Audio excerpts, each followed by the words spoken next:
नमस्कार मित्रों। महाभारत में किसने किया हिडिंबा के साथ अन्याय जो भीम की पत्नी थी। लाक्षागृह से बचने के बाद पांडवों ने अपनी मां के साथ काम्या वन में शरण ली। काम्या वन हिडिंब और हिडिंबा नामक राक्षस भाई बहन का घर था।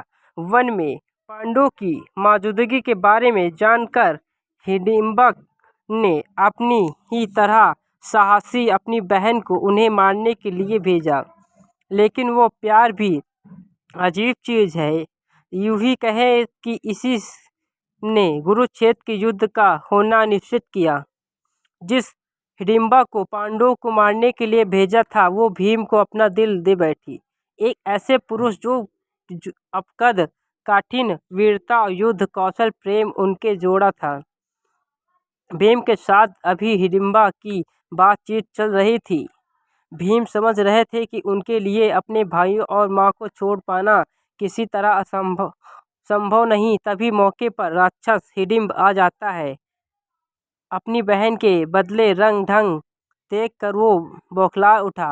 वो हिडिंबा को मार डालने पर उतारू हो गया तो हिडिंब और भीम के बीच भीषण युद्ध हुआ। इस युद्ध में आखिरकार हिडिंब मारा गया। युद्ध में बड़े भाई के भीम के हाथों मारे जाने के बावजूद हिडिंबा का भीम के प्रिय प्यार कम नहीं हुआ। उन्होंने कुंती से भीम के साथ रहने की अनुमति देने का अनुरोध किया। कुंती राजी हुई और उनके निर्देश पर भीम ने हिडिंबा से विवाह किया। हिडिंबा ने यहाँ भी जो किया वह दुनिया की रीत के उल्टा था।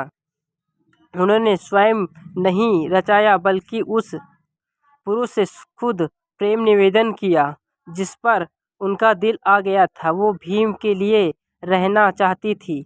उन्होंने विवाह करने की कोई जिद नहीं की। आमतौर पर पत्नी की जिम्मेदारी पति उठाता है, लेकिन हिडिंबा ने पांडवों का सारा भार खुद उठा लिया। उसके लिए कुटिया तैयार की।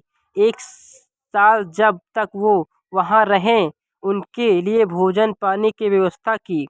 भीम दिन हिडिंबा के साथ बिताते लेकिन रात में भाइयों और माँ के पास लौट आते। इसे लेकर भी हिडिंबा को कोई शिकायत नहीं थी। देखते देखते 1 साल हो चला। हिडिंबा गर्भवती थी। जिसने इतना कुछ किया उसे एक स्थान में पांडव बड़े आराम से अकेला छोड़कर चले गए। हिडिंबा विवाहित थी। उन्हें पूरा हक था कि भीम के साथ रहने का, लेकिन उसका आत्मसम्मान बहुत प्रबल था। प्यार के लिए समाज परिवार को छोड़ देना, लेकिन आत्मसम्मान नहीं छोड़ना। भीम जब उन्हें छोड़कर जा रहे थे तब उन्होंने ना तो रोया ना ही साथ ले जाने की गुजारिश की। उन्होंने अकेले ही अपनी और भीम की संतान घटोत्कच को बड़ा किया, उसे शूरवीर बनाया।